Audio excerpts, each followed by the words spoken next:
क्या बीजेपी शासित प्रदेशों ने ये ठान लिया है कि वो सुप्रीम कोर्ट के आदेशों को नहीं मानेगा?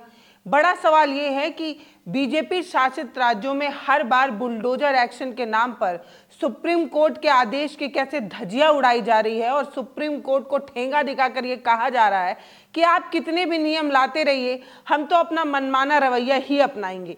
ये बड़ा सवाल है। ये इसलिए भी है क्योंकि सुप्रीम कोर्ट ने ये साफ कर दिया है कि अगर कोई आरोपी भी है, उस पर आरोप सिद्ध भी हो जाए, तब भी आप उसका मकान अवैध तरीके से तो नहीं गिरा सकते। 24 घंटे की नोटिस देने के बाद आप फटाक से जाकर उसका मकान नहीं गिरा सकते। सुप्रीम कोर्ट ने कई बार कह दिया है कि अगर आदेश पारित हो भी जाता है तब भी कम से कम 15 दिन का समय मिलना चाहिए, ताकि वहां रहने वाले जो लोग हैं वो अपना सामान दूसरे जगह शिफ्ट कर पाएं, अपने आप को शिफ्ट कर पाएं, घर ढूंढ पाएं। इस तरीके की चीजें सुप्रीम कोर्ट ने बार बार कई बार कह दी है। अभी आपको पता होगा कि कैसे प्रयागराज वाले केस में सुप्रीम कोर्ट नाराज होकर यह कहा था कि जिन अधिकारियों ने जानबूझकर मकान गिराया है उन लोगों को मकान फिर से बनवा कर देना होगा।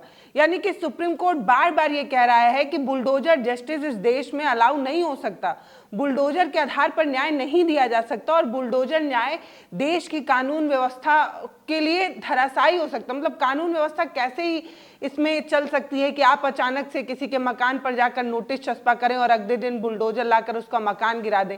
ना तो आप सामान निकालने का समय देते हैं, ना तो आप पहले से बताते हैं। इस तरीके की चीजें हो रही हैं और लगातार हो रही हैं।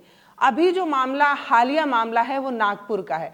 आप सभी को पता है कि कैसे छावा मूवी आई और उसके बाद से औरंगजेब, अचानक से उनकी आत्मा जो है वो जीवित हो जाती है औरंगजेब की, और एक नया विवाद छिड़ जाता है कि उसके कब्र को खोद देंगे और फिर से ये कर देंगे, वो कर देंगे, और एक पूरा कंट्रोवर्सी नागपुर में हुई। और नागपुर में जो हिंसा भड़की है वो बेहद ही निंदनीय है, दयनीय है। और एक समाज के रूप में हम कैसे अपने जो करंट के मुद्दे हैं उसको भूलकर 144 साल पुराने किसी औरंगजेब ने कैसे हिंदुओं के साथ क्या किया था, उसकी चिंता हमें आज सता रही है। और आज हमें उसका कब्र खोद देना है, आज हमें उसका अस्तित्व मिटा देना है। औरंगजेब वैसे भी मर चुका है और औरंगजेब के अस्तित्व मिटाने की बात से ज़्यादा ज़रूरी बहुत सारे मुद्दे हैं। लेकिन अफसोस कि हमें हिंदू मुस्लिम करना है और हिंदू मुस्लिम में हमें एक दूसरे से नफरत फैलानी है। वही हुआ नागपुर में। और नागपुर की जो हिंसा की जो तस्वीरें हैं वो बहुत ज़्यादा दयनीय हैं।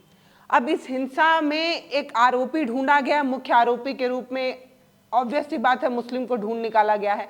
और ये जो मुख्य आरोपी है, इस पर आरोप अभी जांच होगी, जांच होने के बाद उसने कैसे क्या किया वो तय होगा। लेकिन बुलडोजर चल गया है। नागपुर हिंसा के जो आरोपी हैं फहीम खान, उनके घर पर बुलडोजर चला है।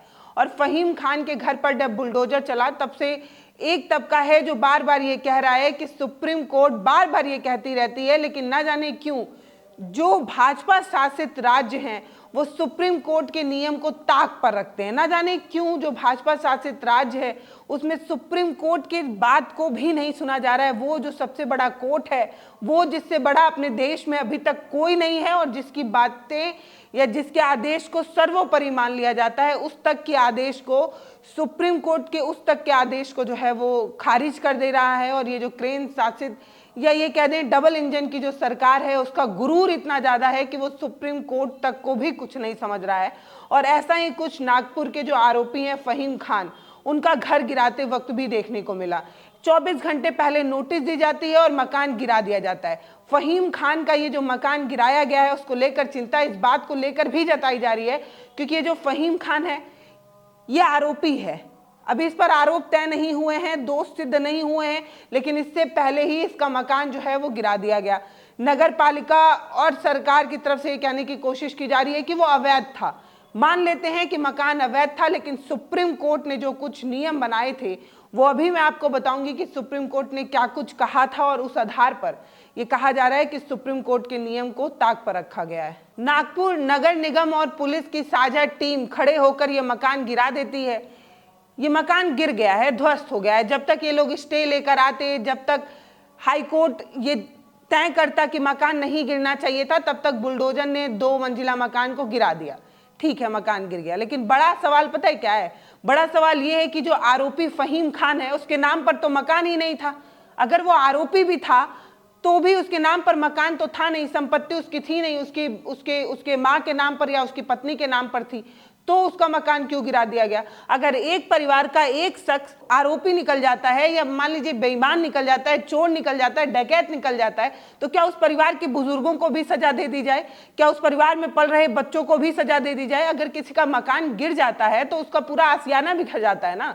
मतलब फहीम खान मान लेते हैं आरोपी है, मान लेते हैं चलिए दोषी भी सिद्ध हो गया, वो उस पर आरोप तय भी हो गया है, वो दोषी है, तो क्या ऐसे ही मकान गिरा दिया जाएगा क्या? और अगर मकान गिरा दिया जाए तो उस मकान में रहने वाले जितने सारे लोग हैं वो बिना किसी आरोप के, बिना किसी गलती के, बिना किसी तरीके का फॉल किए बिना भी वो सजा काटेंगे। यही बात तो सुप्रीम कोर्ट बार बार कहने की कोशिश करता है, लेकिन डबल इंजन की सरकार में इतना डीजल है कि वो बुलडोजर में भरा ही रहता है, और जैसे ही कोई आरोपी मुस्लिम मिल जाए बस फटाक से बुलडोजर स्टार्ट कर उसका मकान गिरा दिया जाता है। ऐसे ही एक मामले में उत्तर प्रदेश की सरकार को पिछले साल ही 25 लाख रुपए तक का जुर्माना जो है वो भरना पड़ा था, लेकिन तब भी अफसोस कि ना तो सरकारों की नींद खुल पा रही है, और फिर अब एक नया मामला नागपुर से सामने आ गया है।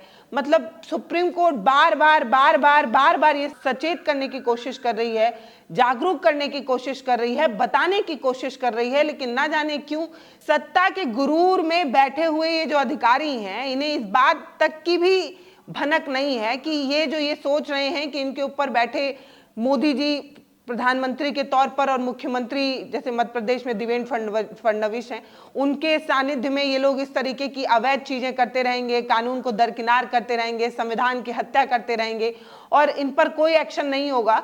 तो इन्हें ये जानने और समझने की जरूरत है कि ऐसे ही सत्ता के गुरूर कुछ अधिकारियों को हर्जाना भी भरना पड़ा है, और जितना मकान इन्होंने गैर कानूनी तरीके से गिराया है उन मकानों को दोबारा बनाने का आदेश भी सुप्रीम कोर्ट की तरफ से ही दिया गया था। तो प्रशासन बार बार ये दावा कर रही है कि फहीम खान का जो घर का एक हिस्सा था वो अवैध था, और अवैध हिस्से को जो है वो गिराया गया है, इस तरीके की बात कही जा रही है। लेकिन मैं अब आपको उन आदेशों के बारे में पढ़कर बताना चाहती हूँ जो आदेश सुप्रीम कोर्ट की तरफ से पिछले साल 2024 में दिया गया था। नवंबर में शीर्ष अदालत ने एक दिशा निर्देश जारी किया था, और उसमें कहा गया था कि बगैर पूर्व नोटिस के कोई भी मकान नहीं गिराया जा सकता, नहीं ढाया जा सकता। साथ ही जो रहने वाले लोग हैं उन्हें जवाब देने का मौका मिलना चाहिए, इसलिए कम से कम 15 दिन पहले नोटिस जो है वो चस्पा की जानी चाहिए, नोटिस रजिस्टर पोस्ट पर भेजा जाना चाहिए, यानी कि नोटिस उस जिसका मकान गिरना है उसको 15 दिन पहले मिल जाना चाहिए, इस तरीके की बात कही जा रही है। कोर्ट ने यह भी कहा था कि इस प्रक्रिया के चलते प्रभावित होने वाले अधिकारियों के सामने व्यक्तिगत रूप से पेश होने का मौका भी मिलना चाहिए, यानी कि जो अधिकारी इस तरीके की कार्रवाई करेगा उसे व्यक्तिगत रूप से उस परिवार से मिलना भी होगा। इतना ही नहीं, ध्वस्त करने के आदेश को अंतिम रूप से दिए जाने के बाद भी उसे 15 दिन तक होल्ड किया जाना चाहिए, ताकि रहने वाले शख्स अपना मकान खाली कर लें और रहने की दूसरी व्यवस्था जो है वो सुनिश्चित कर पाएं, इस तरीके की बात जो है वो लिखी गई है। और मैं आपको बता दूं कि ऐसा ही एक मामला उत्तर प्रदेश से सामने आया था। तब जिस घर पर बुलडोजर चला था उसे दोबारा बनाने का आदेश जो है वो सुप्रीम कोर्ट की तरफ से दिया गया था, और ये मामला जो है वो प्रयागराज का था। मैंने जैसे आपको बताया कि प्रयागराज में जब बुलडोजर की कार्रवाई होती है और कुछ लोग अतीक अहमद के घर के पास रहते हैं और प्रशासन को ऐसा लगता है कि वो सारे मकान जो हैं वो अतीक अहमद से जुड़े हुए हैं, तो बस वो सारे मकान को अधिकारी अपने नशे में जो है वो गिरा देते हैं।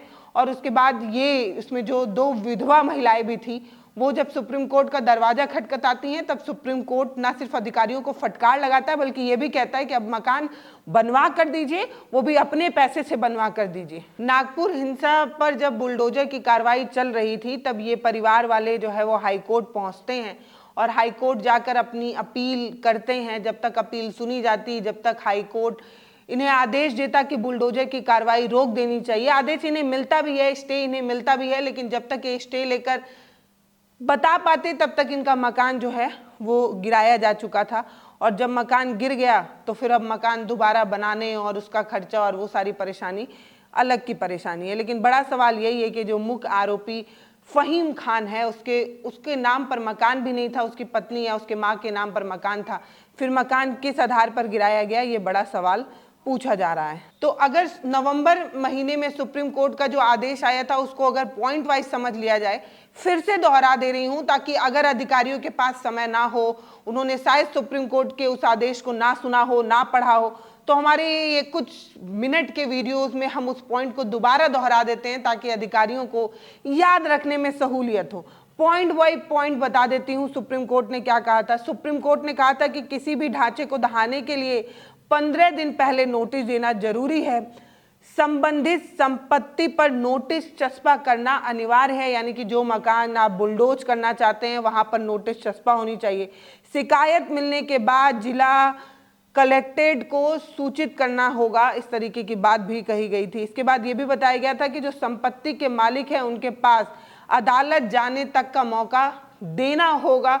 24 घंटे के अंदर आप मकान नहीं गिरा सकते, जैसे नागपुर वाले मामले में 24 घंटे के अंदर जो है वो मकान गिराया गया। और अब ये कहा जा रहा है कि ये जो हिंसा वाला मामला है उस मामले में मकान नहीं गिराया गया है। तो जिस समय और जिस तरीके से मकान गिराया गया वो तो यही लगता है कि इसी मामले में या हिंसा वाले मामले में ही ये सारी चीज़ें की गई हैं। आगे बता देती हूँ। तो संपत्ति के मालिक के पास अदालत जाने का मौका देना होगा। नोटिस मिलने के 15 दिन बाद ढांचे को खुद से गिराने का भी मौका जो है वो उसको मिलना चाहिए जिसका मकान गिराना है। संपत्ति ढहाने जाने की पूरी सूचना और पूरी प्रक्रिया जो है उसका वीडियो रिकॉर्डिंग होना चाहिए ताकि जो पीड़ित हो वो ये ना कह सके कि गैर कानूनी तरीके से उसका मकान गिराया गया।